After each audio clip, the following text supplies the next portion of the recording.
All right. Good morning, everyone. Good morning. How are you doing? We well? Too early still? No. Thanks for coming, everyone. I appreciate that very much. I do know there's nothing else going on, so thank you for coming. There's plenty of room, plenty of seats. If you're watching through the TVs in your cabin, please do come. We're seeing hundreds stream in here into the Discovery Center. So my name is Brent Houston. This is not a typo. PHP. I have a PhD in penguins. I have spent 35 years with penguins, 5 years of studying them, and then 30 years on ships talking about them. So I'm pretty well versed in the penguin biology, but I wanted to give you a little background of myself, tell you how I got started in the whole thing.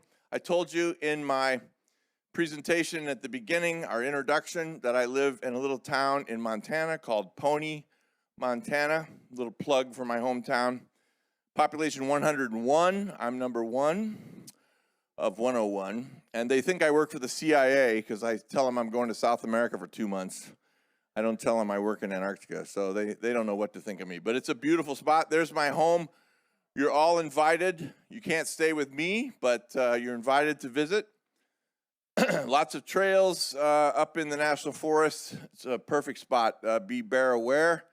Do have bears. It's near the Yellowstone ecosystem. So I started out with wildlife studying mountain lions. That's me on the right, if you can believe it. I'm 21 years old, and I worked on a mountain lion project that now has become an Earthwatch project. That's where you can help pay to go out into the field and help study the wildlife. So there I am tracking and treeing and chasing lions with dogs and snowmobiles and things like that to see where they go in their home ranges and all that. So I got pretty excited about heading up into the mountains. I moved to Montana 8 years ago, bought that house.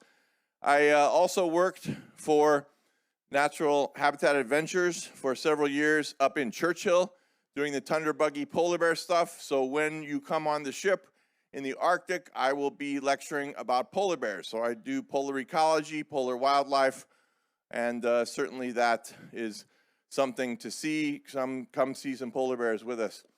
People always say, what do you do when you're not on the ships? I work for Prairie Wildlife Research and the World Wildlife Fund, and I work on the black-footed ferret project. And this is the black-footed ferret. It's an endangered mammal in North America, the most endangered mammal maybe on the planet. Only 300 of them left, and I was instrumental in saving the species, which is quite fun. Tom Mangelson, thank you. Thanks very much. Tom Mangelson has become a friend of mine, and I helped edit his book here and took him down to South Georgia, got involved in that. Tom Mangelson's most famous for the fish in the mouth of the bear several years ago, and his book's Polar Dance. So I'm quite involved with him with the wildlife series of books that he has put out. This is Churchill, and if you want to talk polar bears, I'm more than happy to do that, because sometimes, not always, sometimes I get tired of talking about penguins. That's his shot called The Bad Boys. He told me one time, he said he wanted to bring a friend out to see the black-footed ferrets. And I said, do we need to get another hotel room in Wall, South Dakota? And he said, yes. I said, who's coming? He said, Jane Goodall. And I went, oh, okay. So that was pretty fun. Took her out for a few nights on the prairie. And she wrote a book called Hope for Animals in Their World. And the first chapter is about the black-footed ferret. So quite fun with that. I also took Metallica. I have to give a plug for Metallica. I took Metallica down to Antarctica to play a concert on all 7 continents. They wanted to do that about 10 years ago. So then we get down to Antarctica. This map is not to be used for navigation. It is not my photo as well, but maybe some of you have that photo. I don't know. So here we're going to focus in on the peninsula and the penguin species that live down there. I did a lot of research in Antarctica for 5 years before getting over here on the ships. There's a book, a really good book by Fen Montaigne called Fraser's Penguins, A Journey to the Future in Antarctica. And he wrote a book about my research. And he joined the field team that I worked on to study the penguins and the other seabirds in Antarctica, and he wrote a book about it and didn't mention me. But I'm not bitter. I'm not bitter at all.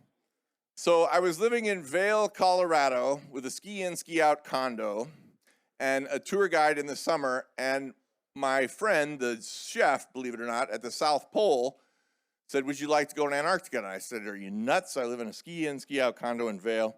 He said, the fishing's really good in New Zealand. So I said, let's go. So I went down to McMurdo Station, my first time down in 1988, 1988 was my first time down to Antarctica.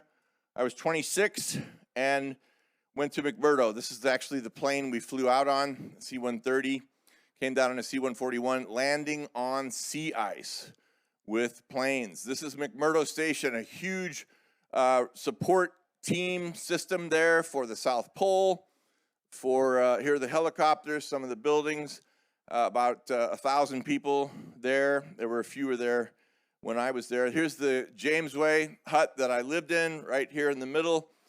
And the big deal was they connected the Jamesways to the shower so you didn't have your hair freeze when you ran back to the shower. Make no mistake, it's minus 30 in this photo. So McMurdo's quite cold. And as I said, it's the gateway to the South Pole. This is the old dome that was there. I've flown over the pole twice, but have not been there. I worked mostly with the helicopter delivery systems, taking things out, packing things up, and having them go out to the field camps and that sort of thing. We had all kinds of tracked vehicles, push-me, pull-me's, and all kinds of, this is Mount Erebus, by the way, the active volcano in the Ross Sea. So we're in the Ross Sea. We're on the other side of the continent. I'm not yet on the peninsula. Got to go in the hovercraft. These are old slides from my time there. I make no apologies for that, just showing you what I did for all these years down there. My first penguin actually was an emperor penguin. So the tough one, I got the tough one out of the way. I helped take things out to the divers. They were diving down to study the Antarctic cod and the fish. Got out to some of the emperor colonies nearby McMurdo Station and got to see lots of emperors. Those are quite unique and huge birds, almost 3 feet tall, and they're the ones that breed in the wintertime so they can fledge their chicks in the late summertime. So then I finally got down to the peninsula the next year because the carpenter from Palmer Station, Antarctica, said, you want to go down to the peninsula. That's where the wildlife is. So my first trip down, crossing the Drake, and I only show this now because it's calm and we're almost there, was quite turbulent. And we got across the Drake in 4 days. Took 4 days to cross, and it was rough. And there was an announcement halfway through, 2 days in, and the captain came on, and I thought it was God. And I thought, what are we doing now? And he said, I have good news and bad news. The good news is we're making 4 knots, 5 miles an hour. And he said, the bad news is it's backwards. And I thought, I'm going to die. I was so seasick. I swore I'd never go to Antarctica again, and this is my 150th trip to Antarctica. So I like it. I got hooked. But you know, I've been in a couple storms. People say, what's the biggest seas you've been in? And you show waves, and people say, you can't really tell the size of waves by a photograph, can you? Yeah, you can. 50-foot seas on the way down one time. It can be quite wild. And here's the thing to remember. We're not back yet. So I took a shot. It was 110 knots of wind, but the anemometer only went to 0 after it got to 100, and that's not very impressive. 0 knots is not very impressive. So I did get a shot at 98 knots. So I've been in some rough seas, and thank God it's nice and calm here as we approach the peninsula. So the ship that I went down on, this was in 1989 through 1993, was called the Polar Duke. It's an icebreaker, about 210 feet long, made to roll. My cabin was up here in the bow with two other gentlemen that I'll maybe tell you about later. One had a beard down to his waist, and he wore a dress. The other one had a beard that grew only on one side, so he looked really windblown. And they'd both been down there for 25 years each, and they threw me a rope and some crackers and said, hang on. So we did that 4-day crossing. We're crunching ice here, going into one of the field huts, and we skied out to supply one of the huts that I later worked at. We affectionately called the Polar Duke the Polar Puke, and I saw that ship 5 years after working on it. I saw the ship in Ushuaia at the pier, and I got seasick looking at it. So I feel for those of you who get seasick. So finally, we get to Palmer Station. Here is the station where I worked and did my research. That's how I know all about the penguins. An old photo again, just what I did and how it all happened. Here we are coming in. I'm from the crow's nest of the Polar Duke, coming into the station. Here's the pier, the rusty bit down on the bottom there, rusty colored. There's a new pier there now, which is fantastic. And here's the station. Notice that the sea ice is still frozen in. We would leave in October, sometimes in October, sometimes late September. And if you think about that, that's late spring. So it's early spring, late winter. So people say, have you been there in winter? I'm like, no, but I've been there in early spring when everything's frozen. Why do we want to get there when everything's frozen? That's when the wildlife is not there. So we want to study when it arrives, and we get what's called arrival dates on the wildlife. So here's what the station looks like now. The glacier has receded about a half mile back from the station, and it's on this prominent rock. And I was there for 4 years doing studies on the penguins and other seabirds. And ships like this, there were only two at the time, the World Discoverer and the Lindblad Explorer. And they came in, and I did talks about my research on those two ships. And they offered me a job my 4th year, said, we'd like to come pick you up and take you on all these adventures in Antarctica. Can you talk about your research in the penguins? I said, get me off this rock. So headed out to be on ships for 30 years, which is absolutely fantastic. Here's the Polar Duke, astern into the pier. You can see the zodiacs on the bottom filled with snow, still frozen in. There's sea ice off the bow of the ship, pack ice that comes in. And we use the zodiacs for our research, the same as we're going to do to go ashore. Here are some of the research zodiacs set up for plankton tows and fishing, looking for fish and krill, nets and things like that. And here's our little boat back here. So these are big Mark 6s, which we have. We have some Mark 5s as well. This is a Mark 3. So this is going to go out to all the islands around the station.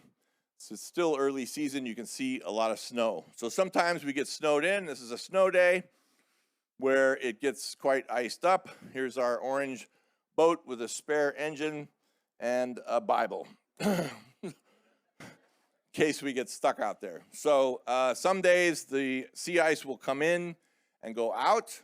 And here's a day where it's blocked. So the sea ice starts to break up, and it starts to come in and out of the area. One time, we got stuck in that sea ice. We pulled to Shackleton and got stuck coming back from the island over here called Humble Island.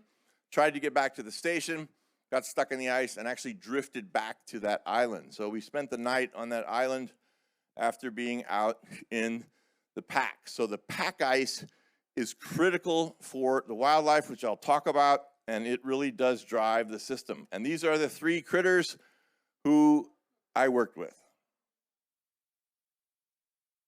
The Adelie penguin is on the left, the chinstrap is in the middle, and the Gentoo penguin on the right. That's a real photo, it's not photoshopped. Here they are, another shot that they are in.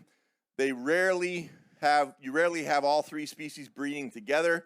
There's usually a site with just gentoos, maybe a few Adelies with some gentoos, and sites that have just chinstraps. So I'll show you those photos. So here's the pack ice breaking up in the early springtime. So we're there, again, without any wildlife. and we want to get the first arrival dates of the penguins. The Adelie penguins spend the winter time on the pack ice, in the sea ice, and they toboggan along on their bellies and walk along on the sea ice, headed back to the islands where they breed. Sometimes they get lost. This is a bunch of Adelies who took a wrong turn and got up on an iceberg. See their heads popping up like, who is in charge of where we're going? So the guy in the front's fired, that's for sure. This is mixed males and females coming in together. Here, if you think penguins can't fly, you haven't seen them go up on the ice. Here's Johnny on the left running away. These two are like, wow, what did he eat? And here's one sleeping that got hammered when the penguin landed on the shore, or on the ice, so that was pretty crazy. Here's the station from the air, just on this point of rock, and all of these islands were our study sites for the penguins. All right. Now, to tell you the life history of the 3 peninsula penguins, I'm going to go through how we did our research on them and explain about the eggs and the chicks and the data that we get. So how do we know all of these things about the penguins? We would study them from the first day they arrive. The first day they arrive, you have a few on the horizon. You're like, wow, here they come. That's the arrival date.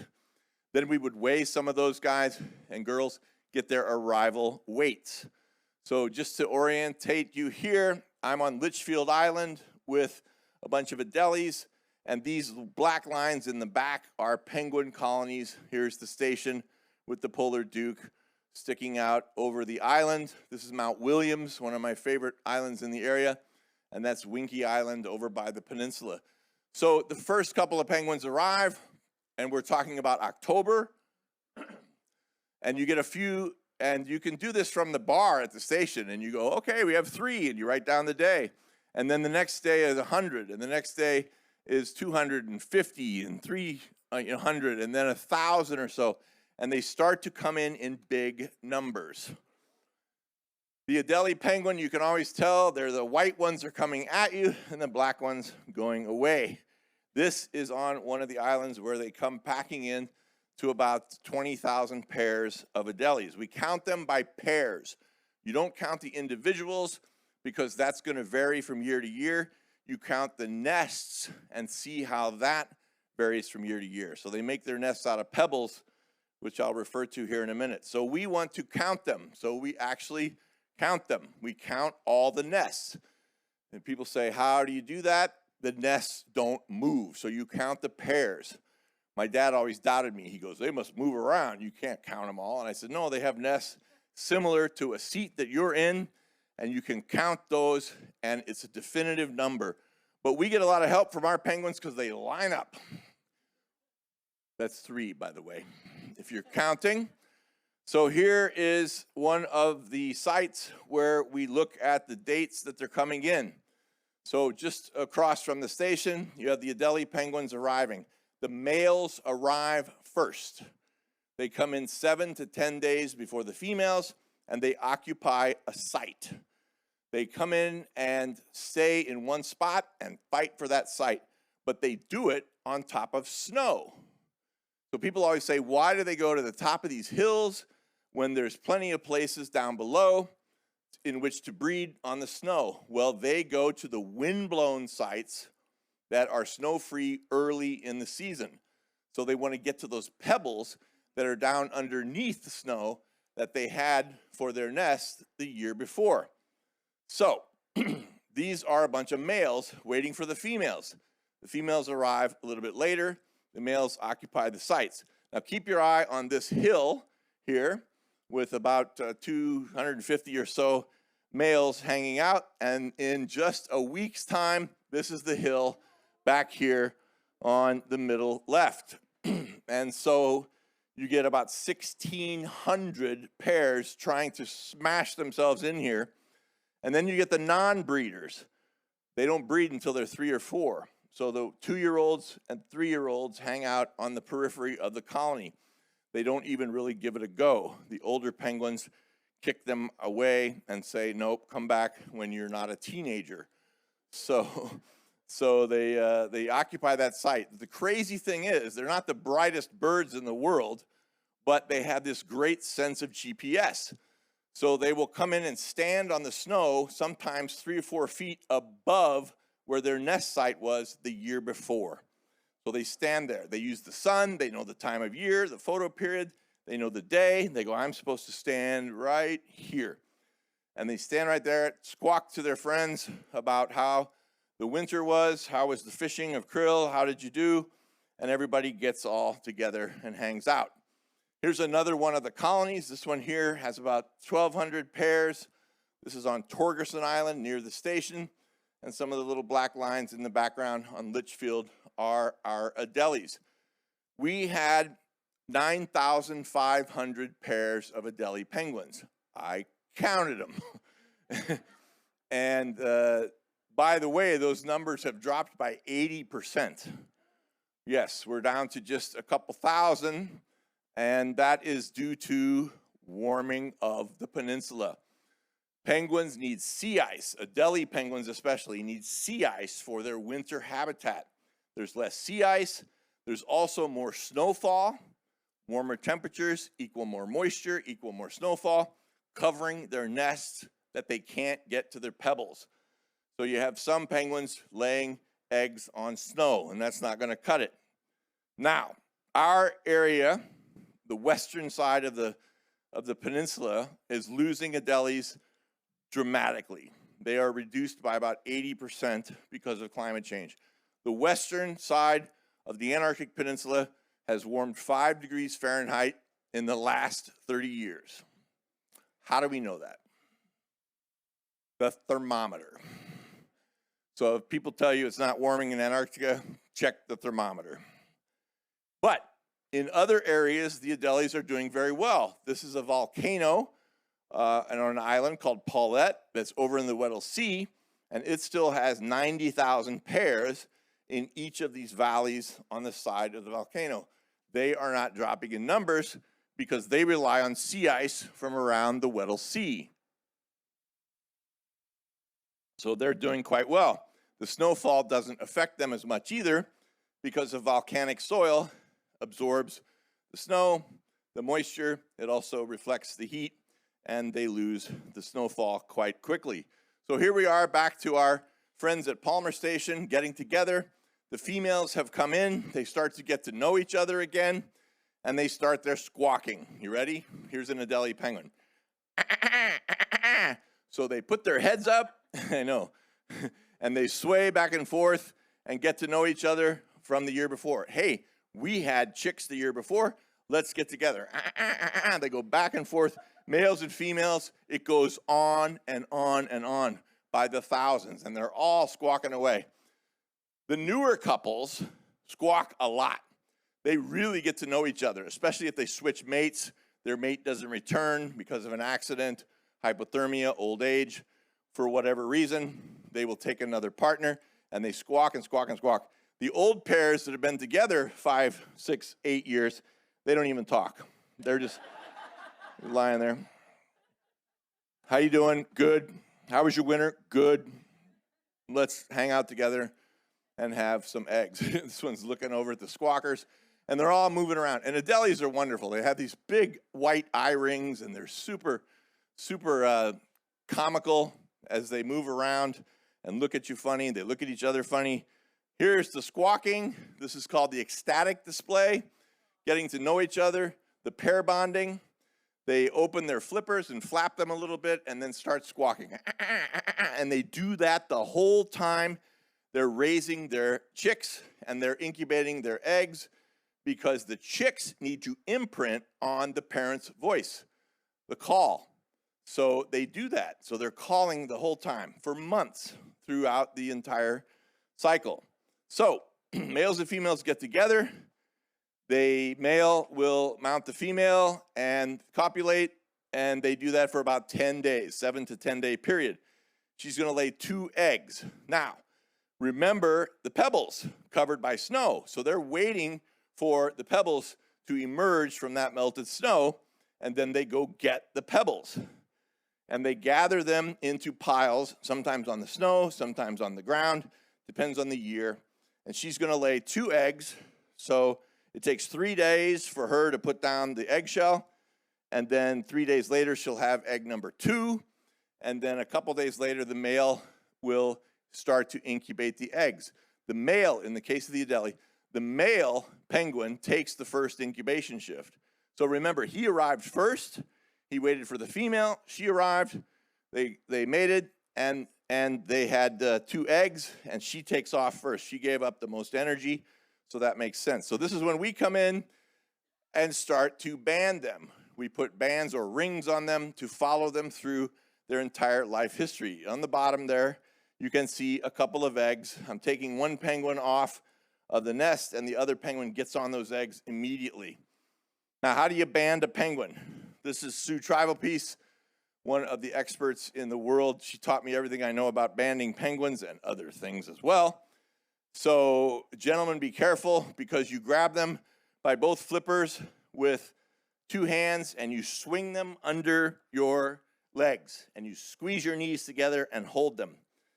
Penguins bite. Yes, so be careful. So you then take your hand and you put it across their head and pin their head down to the side of your leg and put the band on their flipper. It's an open band that then clips together, and you can identify each bird by a band that has a unique number. So that's me putting the bands on the penguins. So now we can follow them through the egg laying and the hatching and the chick productivity. That's what we want to get to. So the band sits on the little notch in the flipper, and it's a unique number to each one. 5, this one begins with 5. It's our 5th year of this particular study. 1655 PAL, Palmer Station. So if this penguin shows up in your swimming pool at home, let me know. That's good data. It's a good data set. So I came up with a plan. This is my genius thing to do. How do we know the males take the first incubation shift? We put them in blue colors for boys and the red color for the girls. So we walk up to each site, 200 nests or so, penguins with bands, following them every day, seeing which one incubates first, and then you get to know them throughout their entire cycle. So here's the red band, the female there. Later in the season, she's got chicks that she's guarding, hanging out, and we follow them all the way through. We're weighing them and measuring them and doing all kinds of things. Well, back to the pebbles. It all revolves around the pebbles. They've got to have those to keep the eggs off the snow and off of the ground. So there's a lot of thievery going on. Let's say Johnny is over here, and he's perfectly happy gathering pebbles, and he's got a nice pile. He's waiting for the female. And Tom over here says, wow, look at Johnny's nest. He's got all kinds of pebbles. Johnny goes down to get another pebble. Tom walks over and goes, I'll just have a pebble. Walks back to his nest. You're like, wow, a thief. Well, when Tom's gone, another penguin comes over and steals his pebbles. So they all spread out throughout the entire colony, and all these pebbles start to show up in all of the nests. So again, the nest is critical. The nest is made out of pebbles. The nest keeps the eggs dry. The penguin keeps the eggs warm. There's a brood patch here, which accommodates 2 eggs, and they're able to incubate those eggs for almost a little over a month. So remember, she takes 3 days to put the egg shell down. So we have egg 1, then we have egg 2, 3 days in, and then another 35 days from what we call clutch complete, which is the 2 eggs. Then they start to hatch. So the incubation goes back and forth. Both males and females take turns caring for the eggs. The males go away for about 10 days at the beginning. After they've taken the first incubation shift, she comes back. She takes an incubation shift of about a week. Then they start switching off every few days because they've been fasting, and they want to gather back their strength and their weight by going out to feed. Now, remember the nests again. The nests keep the egg dry because there are sometimes catastrophic snowstorms. So the first time this happened was actually the first year I was there. huge snowstorm. And then we went over to the colony, and I saw only snow. And I thought all the penguins abandoned. They just said, we can't do it. They abandoned. And they heard me talking, and boop, they started to pop their heads up. And then they go, wah. And their neighbor hears that, and he goes, wah. And they all started popping up. It was like whack-a-mole. They're all going, pop, pop, pop, pop, pop, pop, pop, pop, pop, thousands of them popping up, and they're all on those eggs, on those nests, down below the snow. So hopefully that snow melts quickly, which it usually does in the summer because the temperatures are rising. So how do you tell the male from the female? There you go. The male is on top. Not always. 99.9% of the time, the male is on top of a female to mate, to breed. He's going to take his tail. He has a cloaca, which is going to put the sperm out and into the cloaca of the female. The cloaca is an all-purpose orifice. Eggs, poop, pee, everything mixed together in and out. Boom, boom, boom. So he mounts on top of her. We might see some mating. It's late in the season, but those youngsters, get up to no good. And so I talk to a lot of 3rd and 4th grade classes, and they say, how do you tell them, Mr. Houston, how do you tell the males from the females?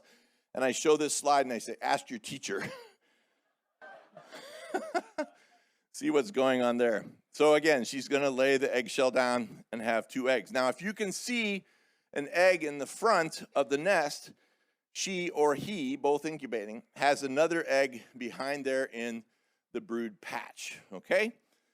So 33 days after clutch complete, which is 35 days total of the eggs, you see the first pip.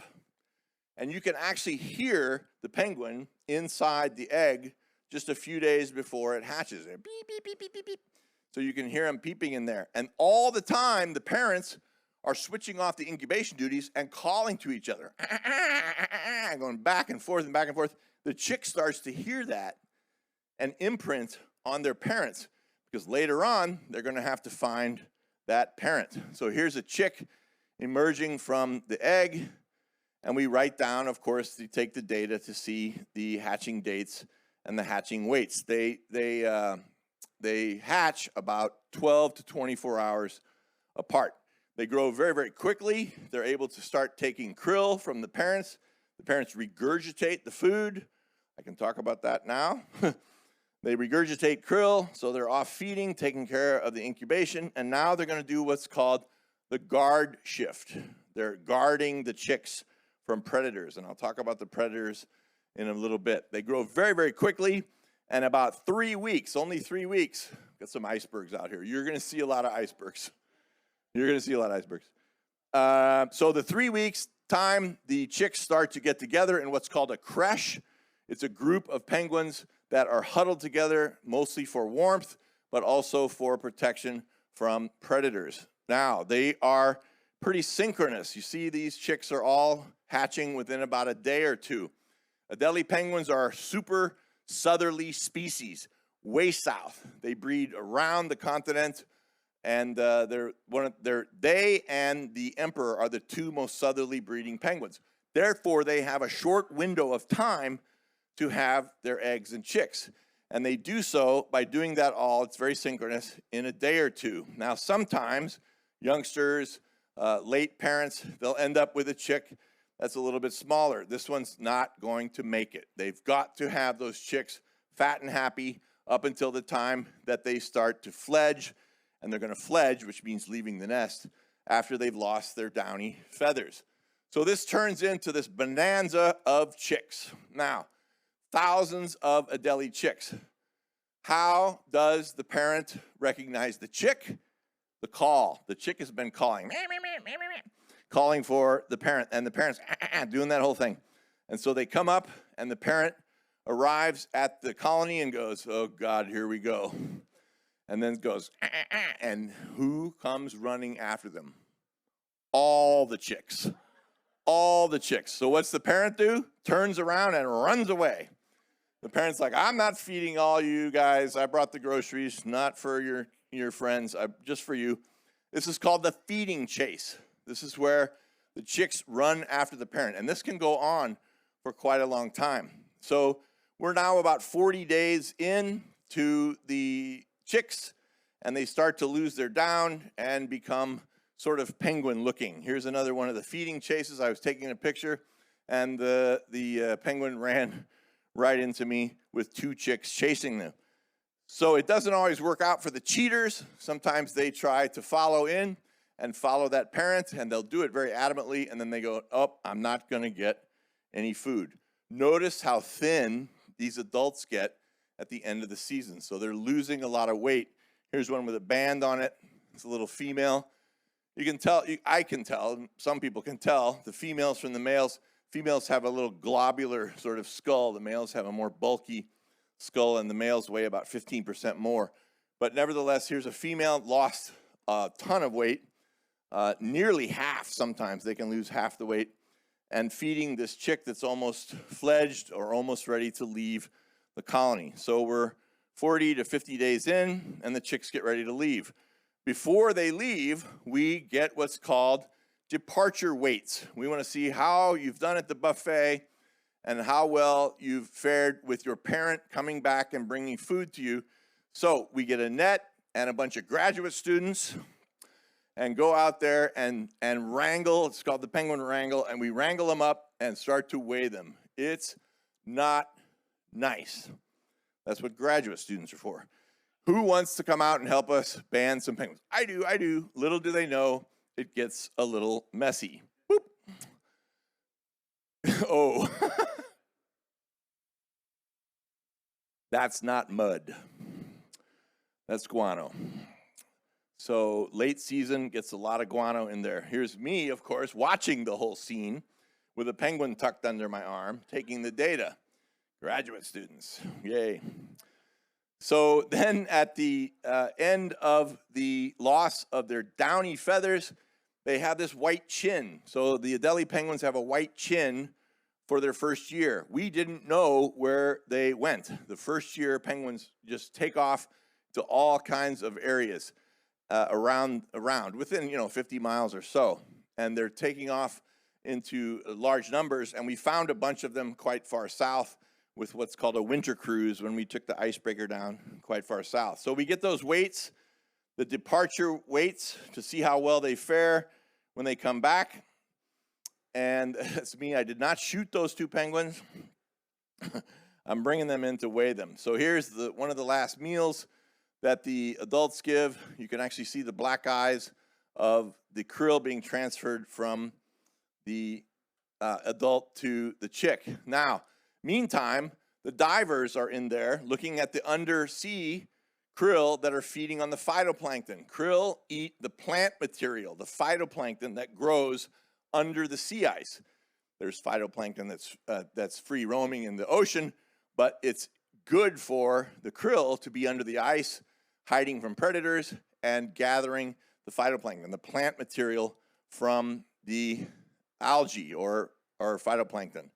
It's a single-celled organism plant material. So they use modified front legs, and we'll hear about krill to gather the phytoplankton. Here are some that washed up on shore, about 1.5 inches long, not super huge, but in big quantities, in the millions and millions and probably billions of krill in the Southern Ocean. So we want to see, our penguin group wants to see what they eat. So we get a volunteer to come over and say, hey, you guys doing some science? I'd love to help. And then they see the bucket and they see the warm water and they change their minds.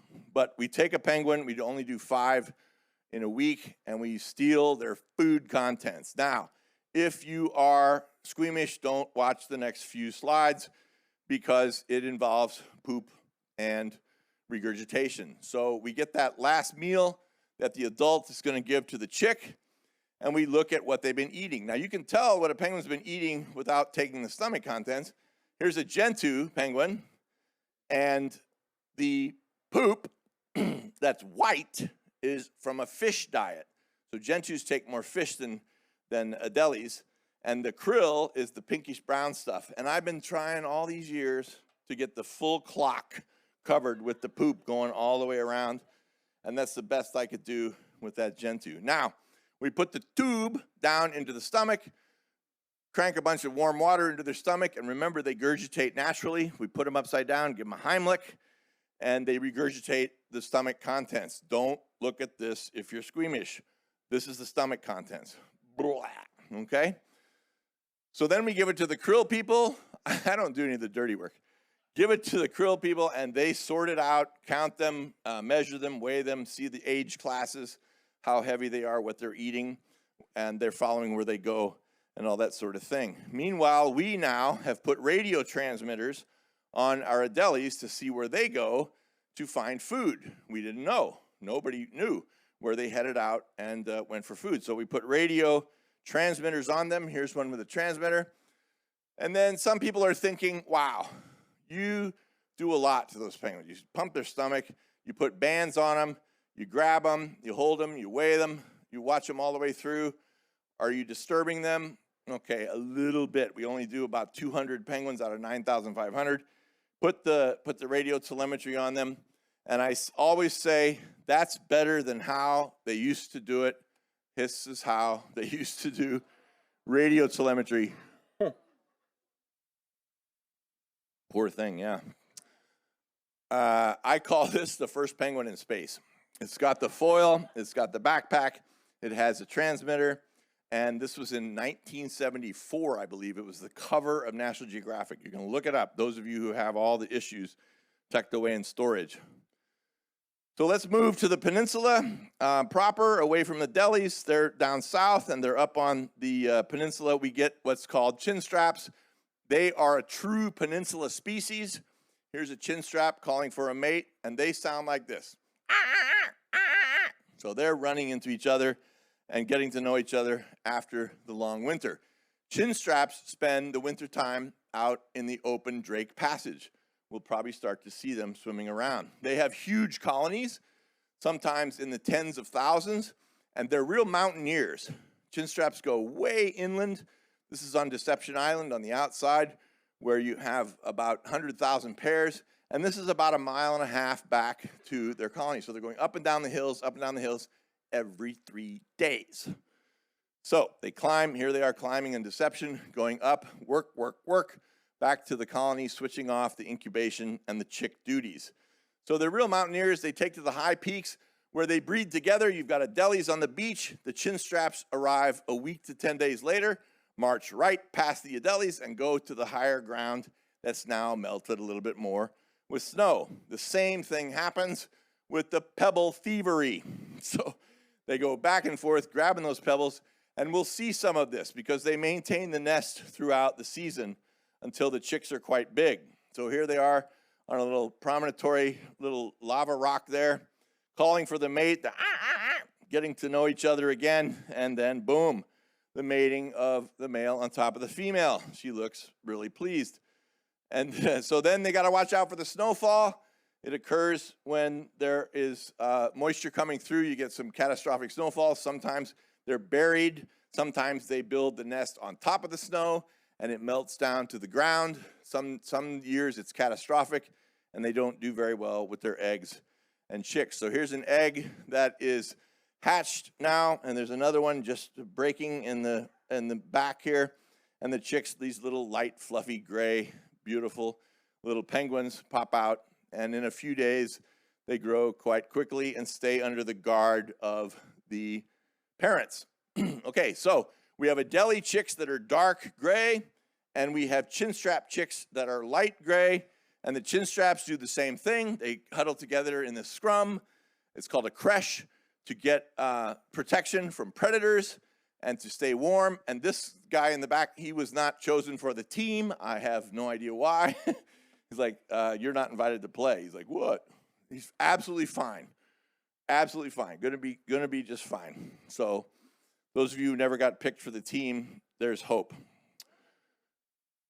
Again, the feeding goes on and on, the incubation shift goes on, and the chick rearing goes on and on as well. Now, all of these penguins, the chin strap, the adelie, the gentoo, which I'll talk about in a minute, they have to molt their feathers, and they do what's called a catastrophic molt. They change every feather out at the end of the season, and that is to avoid having to do it and get cold throughout the breeding season. You certainly don't want to molt when you're out in the water, and chin straps spend a lot of time in the open ocean. So they change out every feather. It takes about 3 weeks.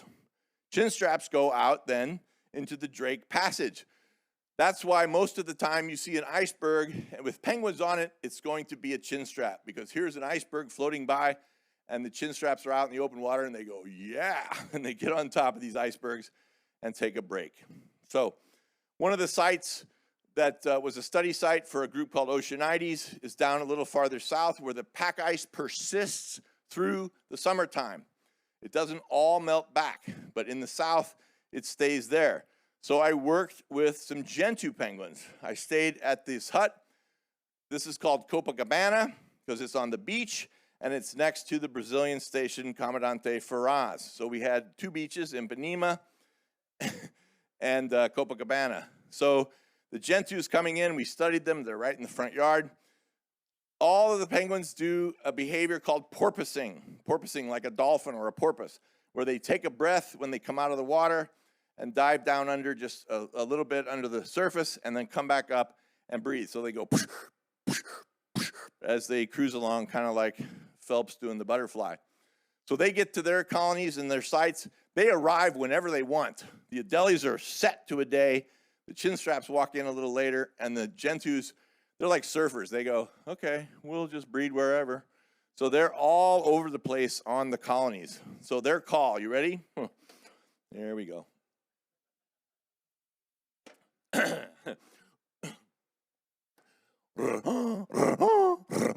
So that's their call. Crazy. So they're calling for each other, getting to know each other. And they also do a really interesting behavior when the males and females are reunited.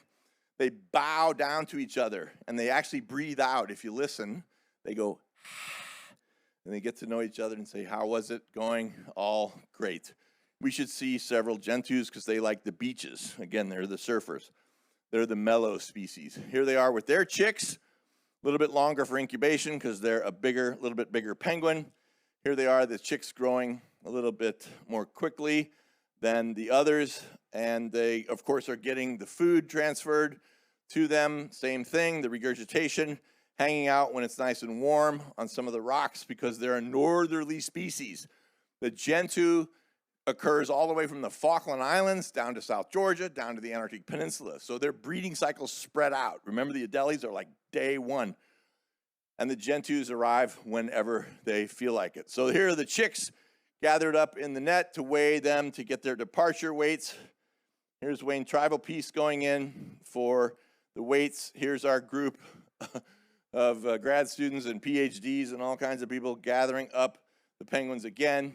So we do have a little bit of differences in the adults. So we had the Adelie, the chin strap, and the Gentoo. And I mentioned this, the chin of the Adelie is white for the first year. It will turn black in their second molt after their second summer. Then you get some interesting colorations on the penguins.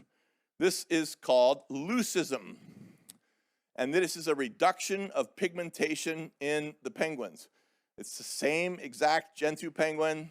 They're normal, they're accepted by everyone, it's all fine and dandy.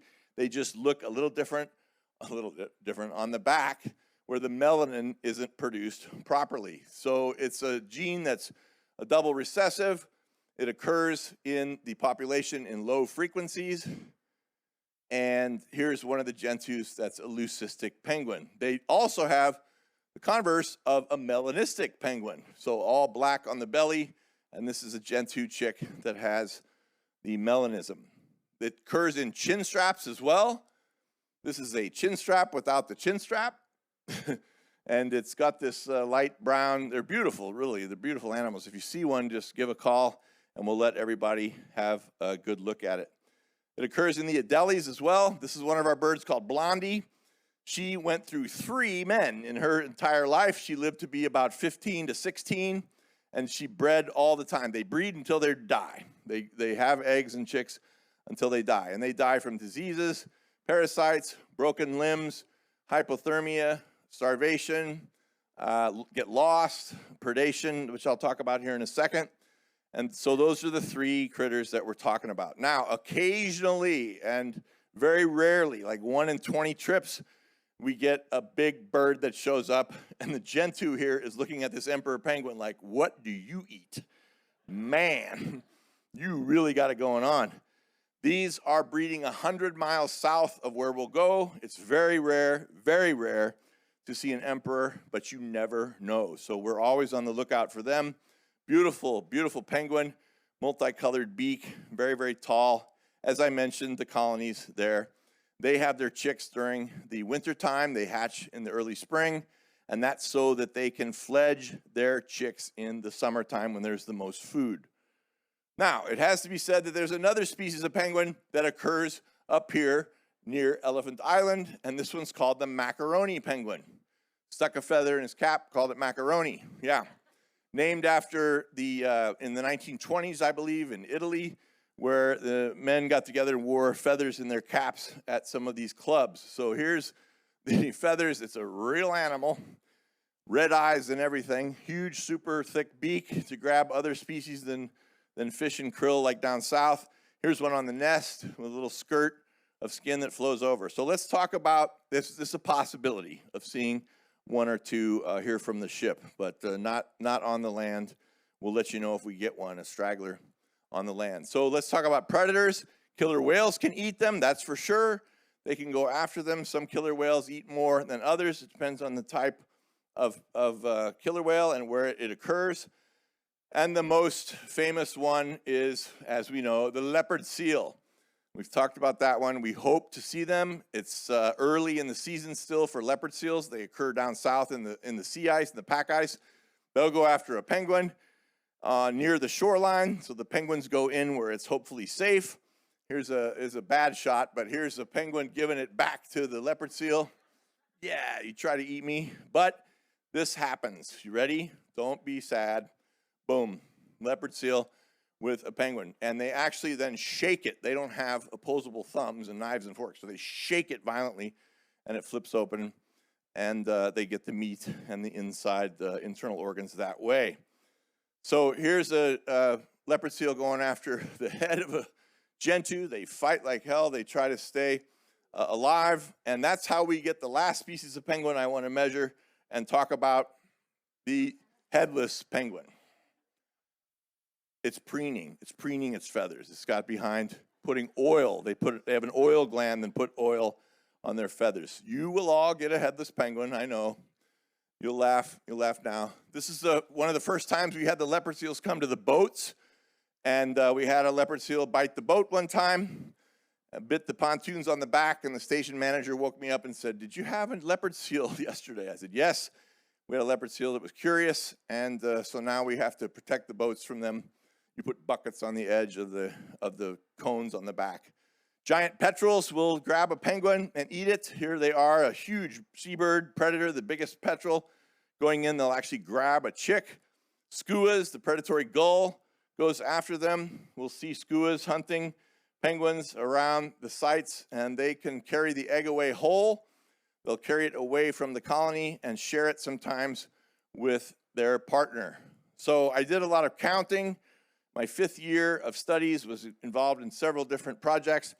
One of them was to sail on the HMS Endurance, the British Antarctic patrol ship, and we got to go around in Lynx helicopters counting all of the penguin colonies in the area. So flying through the Weddell Sea there, taking a picture of Palmer from the air, looking at snowfall and how it affects the penguin colonies.